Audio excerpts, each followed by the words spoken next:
جی السلام علیکم۔ آج چھٹی کلاس ہے علم عروض کی، 5 کلاسیں ہم لے چکے ہیں۔ آج ہم ایک بحر پڑھیں گے، بحر متقارب مسمن سالم۔ اس کا کیا مطلب ہے؟ بحر متقارب مسمن سالم۔ تو بحر متقارب یعنی وہ بحر جس میں فعول کا رکن ہو، فعول کا رکن جس میں ہو اس کو ہم بحر متقارب کہتے ہیں۔ مسمن کے معنی ہے 8، سالم کے معنی ہے مکمل، پورے، یعنی پورے 8 فعول۔ جب پورے 8 فعول ہو تو اس کو ہم کہتے ہیں بحر متقارب مسمن سالم۔ نیچے دیکھیں نا آپ، 8 فعول ہے کہ نہیں؟ 4 پہلے مصرع میں، 4 دوسرے مصرع میں، تو یہ کیا ہوئے 8۔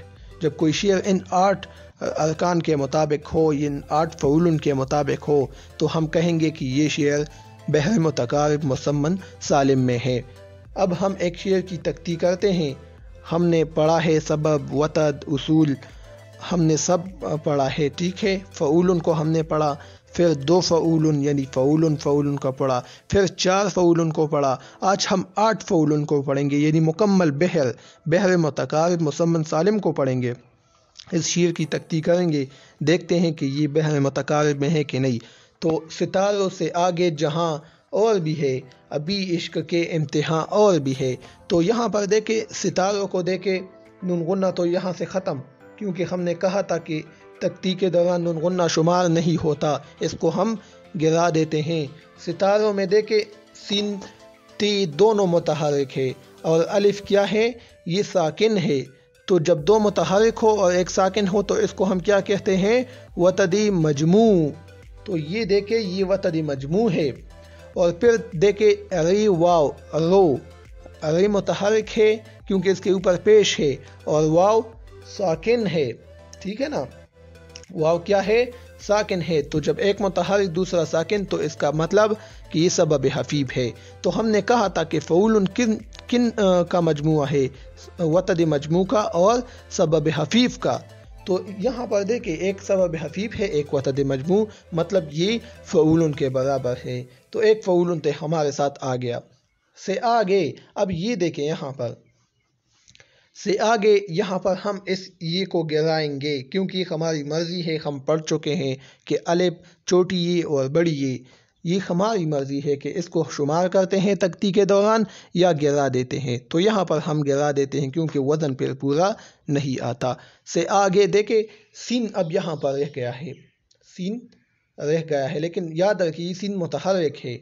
سے یعنی اس کے نیچے زیر ہے، الف مد آ ہے، ہم نے پڑھا، اس کو پڑھا تھا ہم نے کہ الف مد آ 2 الف کے برابر ہوتا ہے، پہلا الف متحرک، دوسرا ساکن۔ تو یہاں دیکھیں نا آپ، سین متحرک ہے، الف بھی متحرک ہے، اور دوسرا الف ساکن ہے، یعنی پہلے 2 حروف متحرک ہے، تیسرا ساکن۔ تو مطلب یہ وتد مجموع ہو گیا، ٹھیک ہے نا۔ گے، اب گے کو دیکھیں، گاپ متحرک، یہ ساکن، تو یہ کیا ہوا؟ سبب حفیف۔ تو ایک وتد مجموع ہوا، دوسرا سبب حفیف۔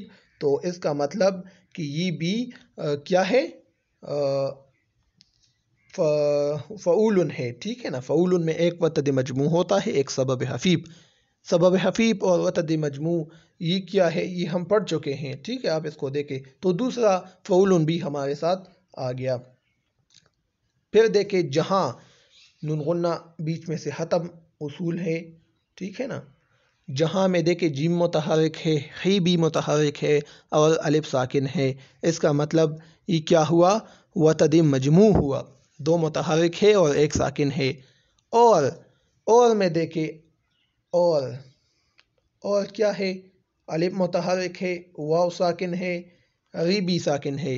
اصولوں میں ہم نے پڑھا تھا کہ جب 2 ساکن ایک ساتھ آ جائے، جس طرح کہ یہاں پر آئے ہیں واو اور ری، اور میں جب واو اور ری آئے ہیں دونوں ساکن ہے، تو اصول میں ہم نے پڑھا تھا کہ جب یہ دونوں الفاظ ایک ساتھ آ جائے، ٹھیک ہے، ساکن 2 حروف آ جائے ایک ساتھ اور دونوں ساکن ہو، تو جو آخری والا ہے اس کو ہم متحرک کریں گے۔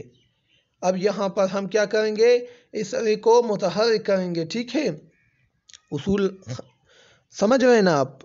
اصول یہ کہتے ہیں کہ جب 2 ساکن حروف ایک ساتھ آ جاتے ہیں تو دوسرا ساکن حرف ہم متحرک کرتے ہیں. یہاں پر دیکھیں نا واو اور ری دونوں ساکن آئے ہیں ایک ساتھ. یہاں پر میں نے دوسرا جو حرف تھا ری اس کو متحرک کیا کیونکہ یہ اصول ہے.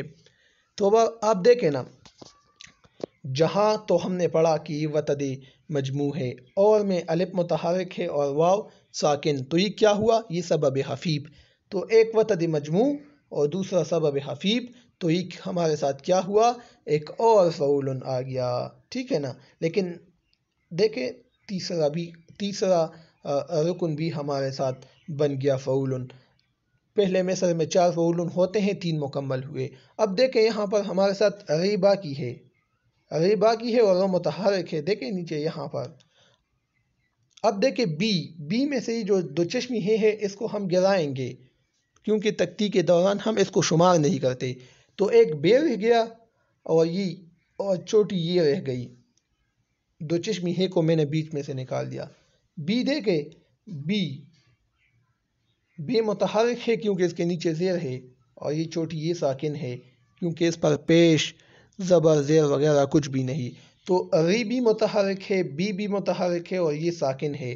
مطلب 2 متحرک ایک ساکن. تو یہ کیا ہوا؟ یہ وتدی مجموع ہوا. ہیں اب ہیں کی طرف آ جاتے ہیں. نون غنہ ختم، نون غنہ ختم اصول کہتے ہیں. اب ایک ہے اور دوسرا یہ ہے اور دوسرا کیا ہے؟ یہ ہیں. ٹھیک ہے نا. تو اب جو چھوٹی ہے یہ متحرک ہے کیونکہ اس کے اوپر زبر ہے اور جو یہ ہے یہ ساکن ہے. تو اس کا مطلب یہ سبب خفیف ہوا. تو ایک ہمارے ساتھ وتدی مجموع ہے اور دوسرا سبب خفیف ہے. تو اس کا مطلب یہ ہوا کہ یہ ایک اور فعول ہمارے ساتھ آ گیا. ٹھیک ہے. تو چوتھا فعول رکن بھی ہمارے ساتھ پہلے مصرع میں آ گیا ہے. چوتھا تو پہلے مصرع میں 4 فعول آ گئے، یہ تو ٹھیک ہے. اب ہم دوسرے مصرع کی طرف آتے ہیں. ابھی عشق کے امتحان اور بھی ہے. ابھی میں سے 2 چشمی ہے ختم. تو ابھی الف کیا ہے؟ متحرک ہے کیونکہ اس کے اوپر زبر ہے. بی بھی متحرک ہے، اس کے نیچے زیر ہے. اور جو چھوٹی یہ ہے گول یہ ساکن ہے، اس پر زبر زیر پیش وغیرہ نہیں ہے. تو 2 حروف متحرک ہے اور تیسرا حرف ساکن ہے. تو یہ کیا ہوا؟ یہ وتدی مجموع ہوا. عشق میں دیکھیں این متحرک ہے اور شین ساکن ہے. تو ایک متحرک دوسرا ساکن. تو یہ کیا ہوا؟ سبب خفیف. تو ایک وتدی مجموع دوسرا سبب خفیف مطلب فعول. تو ایک فعول ہمارے ساتھ آ گیا. اب یہاں پر قاف رہتا ہے. قاف کیا ہوگا؟ یہ متحرک ہے، ویسے تو ساکن ہے. یہاں پر اس کے اوپر زبر زیر یا پیش نہیں ہے، لیکن ابھی ہم نے پڑھا کہ جب 2 ساکن حروف ایک ساتھ آ جاتے ہیں تو دوسرا ہم متحرک کرتے ہیں. تو یہاں پر شین اور کاف دونوں ساکن ہے. تو دوسرا متحرک یعنی کاف ہم متحرک کریں گے. تو کاف پر کیا آ جائے گا؟ زبر. اس کو ہم نے متحرک کیا اور اس کے ساتھ جب کے کو بھی شمار کریں گے تو یہ سبب وتدی مجموع بن جائے گا. کاف متحرک یہ ساکن. تو 2 حروف متحرک ہوئے نا. کاف متحرک ہوا، قاف 2 نقطوں والا، اور کاف یہ بھی متحرک ہوا اور یہ ساکن ہے. جو بڑی یہ ہے نا یہ ساکن ہے. تو 2 متحرک اور ایک ساکن. تو یہ کیا ہوا؟ وتدی مجموع. اب دیکھیں وتدی مجموع ہوا. ایک سبب خفیف کی ضرورت ہے تاکہ فعول بن جائے. تو امتحان کی طرف آ جائے. اب ام یعنی الف متحرک میم ساکن. تو یہ کیا ہوا؟ یہ سبب خفیف ہوا یعنی ایک حرف متحرک ہے دوسرا ساکن ہے. تو ایک یہاں دیکھیں ہمارے پاس وتدی مجموع ہے، دوسرا ہمارے پاس سبب خفیف بھی آیا. تو یہ کیا بنا؟ فعول. تو دوسرا فعول بھی ہمارے ساتھ آ گیا ہے. دوسرا فعول بھی آیا ہے دوسرے مصرع میں. ٹھیک ہے. اب یہاں تک دیکھیں میم تک تختی ہو گئی. اس میم تک تہاں اب یہاں پر رہتا ہے کیا؟ تہاں.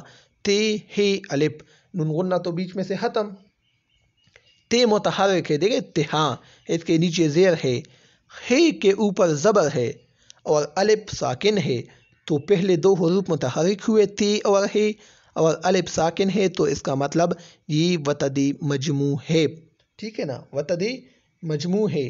اب یہاں پر اور کی طرف آ جائے کیونکہ ہمیں ایک سبب حفیب کی ضرورت ہے تاکہ فعول پورا ہو جائے، تو وتد مجموع تو ہمارے ساتھ یہ ہے سبب حفیب۔ اب ہم ڈھونڈتے ہیں تو اور کی طرف آ جائے، اور میں الف متحرک ہے کیونکہ اس کے اوپر پیش ہے اور واو ساکن ہے، تو سبب حفیب یہاں ہمارے پاس بن گیا۔ تو ایک وتد مجموع اور دوسرا سبب حفیب، تو مطلب یہ کیا ہوا؟ فعولن۔ تو تیسرا فعولن بھی دوسرے مصرع میں ہمارے ساتھ آ گیا ہے۔ اب ایک فعولن رہتا ہے، یہ 7 ہو چکے، 8واں ابھی رہتا ہے کیونکہ یہ مسمن سالم بہر ہے، لیکن الفاظ بھی ابھی ہمارے پاس ہیں۔ ری یہاں پر ابھی تک باقی ہے، الف اور واو کی تکتی ہو گئی، ری متحرک ہے کیونکہ 2 ساکن حروف ایک ساتھ آئے ہیں، واو اور ری، تو اسی وجہ سے ہم ری کو متحرک کریں گے۔ اب یہاں پر ری متحرک ہوا اور 2 چشمی ہے تو بیچ میں سے ختم، تو یہاں پر بی رہ گئے، بے اور چوٹی یہ رہ گئے، تو یہاں پر بے متحرک ہے کیونکہ اس کے نیچے زیر ہے اور جو گول یہ ہے یہ ساکن ہے، تو ری بھی متحرک ہے، بی بھی متحرک ہے اور چوٹی یہ ساکن ہے، تو 2 متحرک ایک ساکن، مطلب کیا ہوا؟ وتد مجموع۔ اب ایک سبب حفیب کی ضرورت ہے تو یہاں پر ہے، نون غنہ تو بیچ میں سے ختم، ہی متحرک ہے اور یہ ساکن، تو مطلب سبب حفیب، تو ایک وتد مجموع دوسرا سبب حفیب مطلب فعولن۔ تو اب یہاں پر دیکھیں کتنے فعولن بن چکے؟ 8۔